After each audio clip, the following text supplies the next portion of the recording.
Ding! Went the bell on the door as Ben waltzed into the new sage's shop. "Ah, Ben, my favorite customer," announced the jolly man behind the counter. Ray was like a giant jolly baby, forever smiling and with light dustings of sugar. "Hi, Ray," replied Ben. "Have you got the new Plumbings Weekly?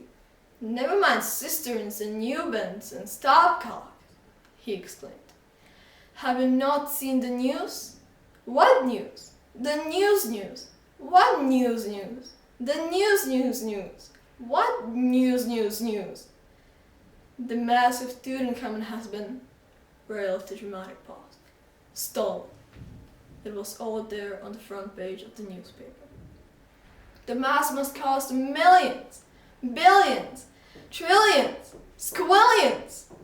Are squillions a real amount? I don't know, but gazillions are. Ding! Went the bell on the door again. Immediately, the pair looked over to the door, but there was no one there. "Who was that?" hissed Ben.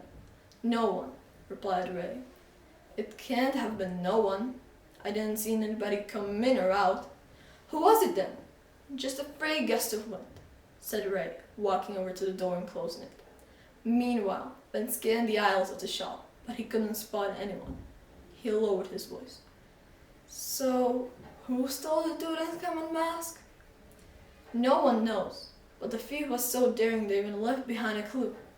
"What kind of clue?" "According to the radio, the thief spelled out a clue in scramble letters at the scene of the crime." The boy's eyes widened.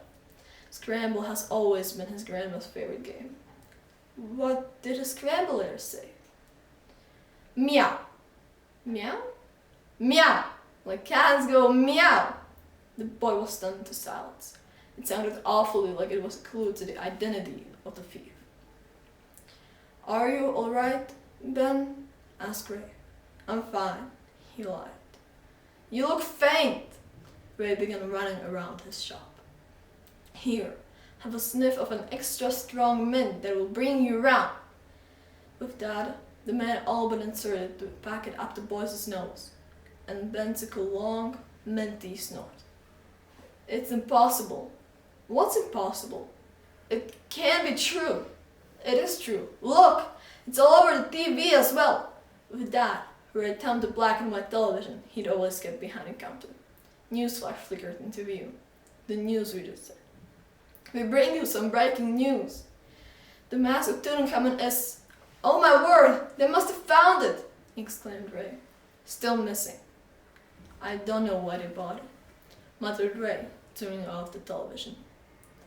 "But, and it was a big but, the thief couldn't have been his gangster granny. She had been gone for over a year." This was a giant puzzle Ben desperately wanted to solve. "Ben, do you remember a year ago there were all those priceless jewels left outside the charity shop? In the biscuit tin? Of course I remember." There were all those jewels he'd found one night in Granny's kitchen, a discovery that had kick-started the whole adventure. Granny swore they were all just priceless costume jewels, that she hadn't been the Black Cat after all. But it was a double bluff. The jewels turned out to be worth millions. All the money went to help old people. Granny really had known how to be a proper gangsta. There were rumors flying around town that the jewels came from a howl of the world-famous thief, said Ray. Thief who no one knew the name of. Not that famous then. Alright, clever clock. It's clocks. No more special offers for you. The theft of a King Tutankhamun's mask couldn't have been the work of the same thief, though. How do you know that? Came a voice from behind Ben. Ben spun in horror. Now he was nose to nose with his noisy nemesis. "Mr. Parker!" he exclaimed.